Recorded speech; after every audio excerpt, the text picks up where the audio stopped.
नमस्कार, आप देख रहे हैं न्यूज़ वन इंडिया। मैं हूं आपके साथ दीपिका ओझा। चलिए आपको सीधा लखनऊ लिए चलते हैं, जहां पर बसपा सुप्रीमो मायावती क्या कुछ कह रही हैं। आइए सुनते हैं।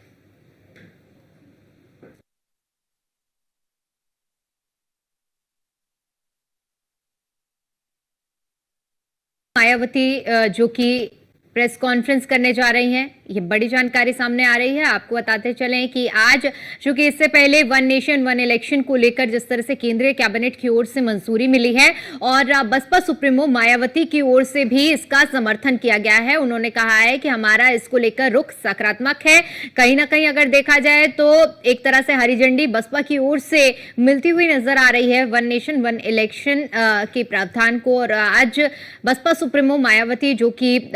प्रेस कॉन्फ्रेंस करने जा रही हैं, इस प्रेस कॉन्फ्रेंस के जरिए क्या कुछ बड़ी बातें उनकी ओर से रखी जाती हैं, ये भी देखने वाली बात रहेगी। क्योंकि उत्तर प्रदेश की 10 सीटों पर उपचुनाव भी होने वाले हैं और ऐसे में उपचुनाव की तैयारियों में भी बसपा सुप्रीमो पूरी तरह से जुटी हुई हैं। ऐसे में कयास ये भी लगाए जा रहे हैं कि उपचुनाव को लेकर बीएसपी का जो आज मंथन होने वाला है, संगठन का विस्तार और पिछली बैठक में जो जिम्मेदारियां दी गई थी उसकी रिपोर्ट मिलेगी। तो आज बसपा सुप्रीमो मायावती उसकी रिपोर्ट भी लेंगी जो पिछले बैठक में जिम्मेदारी दी गई है। क्योंकि अगर लोकसभा चुनाव के बाद हम बात करें तो कई दफा बैठक हो चुकी है और कई राउंड की बैठक के बाद जो जिम्मेदारियां दी गई थी आज उसकी रिपोर्ट सौंपी जाएगी। इसके अलावा उपचुनाव वाली सीटों पर आकाश आनंद को भी जिम्मेदारी दी जा सकती है। तो एक्सक्लूसिव तस्वीरें हम आपको दिखा रहे हैं जहां पर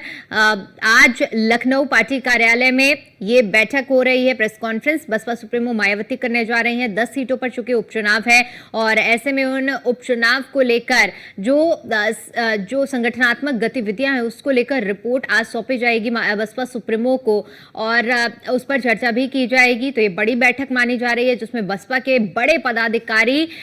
जो इस बैठक का हिस्सा हैं और अपनी रिपोर्ट भी साझा करेंगे बसपा सुप्रीमो मायावती के सामने। उपचुनाव वाली सीटों पर बताया जा रहा है कि आकाश आनंद को जिम्मेदारी मिल सकती है। इसके अलावा संगठनात्मक गतिविधियों का फीडबैक भी बसपा सुप्रीमो मायावती की ओर से लिया जाएगा। तो उपचुनाव से पहले बसपा की ये बड़ी बैठक मानी जा रही है और आपको बताते चले कि आज उपचुनाव को लेकर इस बैठक में मंथन होगा। क्या कुछ बसपा सुप्रीमो की ओर से कहा जाता है ये देखना अहम रहने वाला है। क्योंकि उपचुनाव वाली सीटों पर जिस तरह से बताया जा रहा है कि आकाश आनंद को बड़ी जिम्मेदारी मिल सकती है। लोकसभा चुनाव के दौरान भी हमने देखा कि किस तरह से आकाश आनंद को पहले जिम्मेदारियां दी गई थी, लेकिन बीच में कुछ अनबन होने की वजह से कुछ पहलू जो सामने आए थे जिनकी वजह से ये जिम्मेदारियां छीन ली गई थी। लेकिन इसके बाद लोकसभा चुनाव के जब नतीजे सामने आए, इसके बाद 2 दौर की बैठक हुई थी, प्रेस कॉन्फ्रेंस हुई, जिसके बाद फिर से जिम्मेदारी आकाश आनंद के कंधों पर दी गई थी और इसी कड़ी में आज माना यह जा रहा है कि यह जिम्मेदारी भी आकाश आनंद को सौंपी जा सकती है।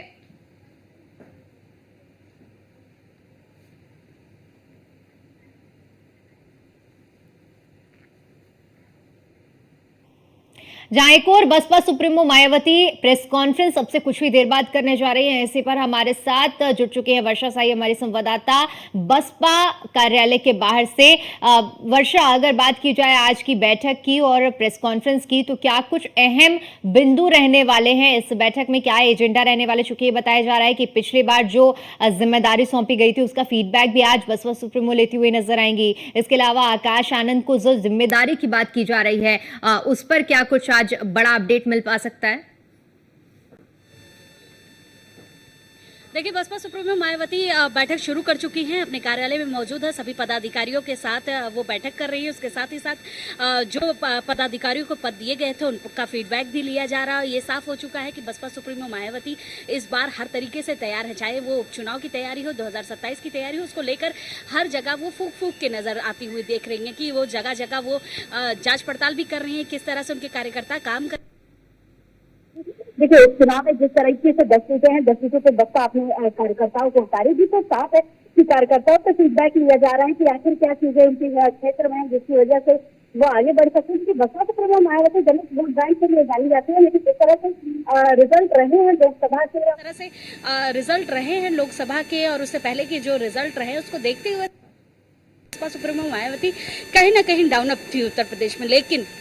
आने वाले उपचुनाव को लेकर वो एकदम तैयारी जमकर कर रही हैं और लगातार बैठकें अपने जिलाध्यक्षों से लेकर सभी के साथ कर रही हैं। और इस बैठक में साफ हो रहा है कि वो चुनाव की रणनीति तय होगी, इसके साथ साथ उपचुनाव में कितने कार्यकर्ताओं को उतारा जा सकता है, किसको किसको जिम्मेदारी दी जा सकती है, उसके साथ ही साथ किस तरह से उपचुनाव में तैयारी करके बसपा सुप्रीमो आगे बढ़ सकती हैं, उपचुनाव में कितने कार्यकर्ताओं को वो टिकट दे सकती है, ये सारे निर्णय आज लिए जा सकते हैं। और ये साफ हो सकता है कि उपचुनाव में किस तरह की रणनीति बसपा सुप्रीमो मायावती की रहेगी। ये भी देखने वाली बात है कि इस बार के चुनाव में क्या चीजें तैयारी होने वाली है बसपा सुप्रीमो मायावती की, क्योंकि देखिए लगातार बसपा सुप्रीमो मायावती हर मुद्दे को लेकर आगे बढ़ते हुए नजर आती हैं, ट्वीट करती हुई रहती है। उसके साथ ही साथ जिस तरह से उनके कार्यकर्ता लगातार ये बैठकें करती रह रही है, ये साफ हो चुका है बसपा सुप्रीमो मायावती अब लगातार अपने कार्यकर्ताओं के साथ बैठक करते हुए भी अब जिम्मेदारी तय करेंगे और सभी जिले में जिस तरह से कार्य हो रहा है उसका फीडबैक लेंगे। उसके साथ ही साथ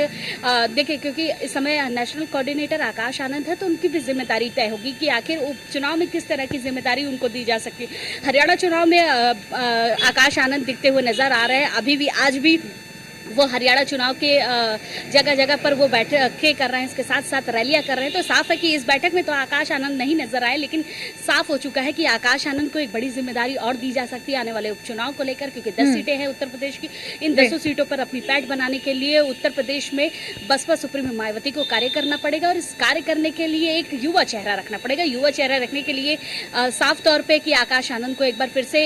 उत्तर प्रदेश में भी उतारेगी। जगह जगह जो रैलियां होंगी उसमें आकाश आनंद मौजूद रहेंगे और साफ हो चुका है उत्तर प्रदेश की राजनीति में बसपा सुप्रीमो मायावती एक अहम रोल अपनाती हुई नजर आएगी, क्योंकि देखिए एक दलित वोट बैंक होता है जो हर बार उत्तर प्रदेश में कहा जाता है कि बसपा सुप्रीमो मायावती के पास एक वोट बैंक है जो दलित वोट बैंक है, लेकिन कहीं ना कहीं वो वोट बैंक उनके हाथों से खिसक चुका था, जिसकी वजह से लोकसभा का रिजल्ट आया। लेकिन आने वाले उपचुनाव 2027 की तैयारी के लिए वो साफ तौर पे जिस तरह से आकाश आनंद को फिर से एक बार आगे कर दिया है उन्होंने, तो ये साफ हो चुका है कि युवा जो है वो फिर से एक बार उनकी तरफ अग्रसित होंगे और देखने को मिलेगा कि शायद इस बार बसपा का जो चेहरा है वो पलट सकता है, जो उनका रिजल्ट था वो भी शायद पलट सकता है। जिस तरह की तैयारी बसपा सुप्रीमो मायावती कर रही है, ये साफ हो चुका है कि बसपा इस बार बहुत ही अच्छे तरीके से मैदान में उतरेगी और कड़ी टक्कर देगी। बिल्कुल कड़ी टक्कर की बात जिस तरह से वर्षा आपने जिक्र किया है, चूंकि हमने लोकसभा चुनाव का प्रदर्शन देखा, बसपा जहां पर बसपा के हाथ कुछ भी नहीं लगा, और अब जिस तरह से लोकसभा चुनाव के नतीजों के बाद सक्रियता देखने को मिल रही है खुद मायावती की, तो ऐसे में कहीं ना कहीं ये तो कहना गलत नहीं होगा कि जो तैयारियां चल रही हैं वो सकारात्मक रुख भी इन उपचुनाव में देखने को मिल सकता है अगर इसी तरह सक्रियता रही तो। देखिए बिल्कुल जिस तरह से मायावती लगातार बैठकें कर रही हैं और लगातार रिपोर्ट्स ले रही है अपने जिलाध्यक्षों से लेकर सारे कार्यकर्ताओं से, ये साफ हो चुका है कि इस बार शायद एक अच्छा रुख देखने को मिले बसपा की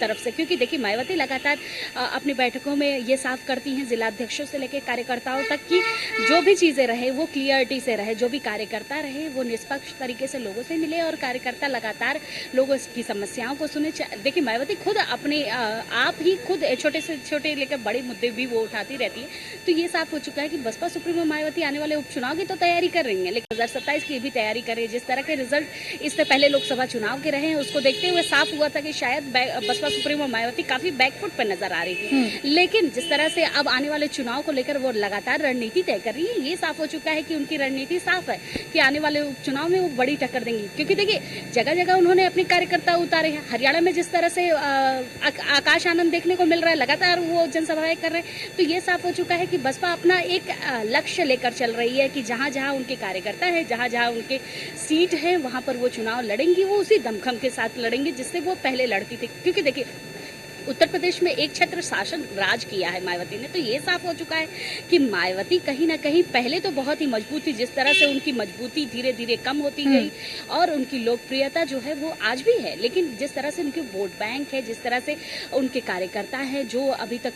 कहीं ना कहीं गुमराह उनके हिसाब से हो चुके थे, उनको फिर से अपनी तरफ करने के लिए वो आकाश आनंद को उतार रही है। आकाश आनंद क्योंकि युवा चेहरा है, युवा से हर कोई प्रेरित होता है, युवा जिस तरह से अग्रसित रहते हैं। देखिए आकाश आनंद के बयानों बयानों में आप साफ सुनेंगी कि आकाश आनंद किस तरह से लोगों को अपनी तरफ आकर्षित करते हैं। तो ये साफ हो चुका है कि आकाश आनंद का एक ही लक्ष्य है, जो उनका वोट बैंक था उसको वापस पाना और एक बार फिर से उत्तर प्रदेश में वही शासन राज करना जो बसपा पहले करती थी। बिल्कुल और फिर वर्षा, से एक और बार अब जिस तरह से आपने भी जिक्र किया है कि ऐसे में तैयारी लगभग जिस तरह से धरातल पर करती हुई मायावती नजर आ रही है, नतीजे जो भी हों वो आगे देखने वाली बात रहेगी। लेकिन फिलहाल के लिए आपका बहुत बहुत शुक्रिया हमारे साथ जुड़ने के लिए और जानकारी के लिए।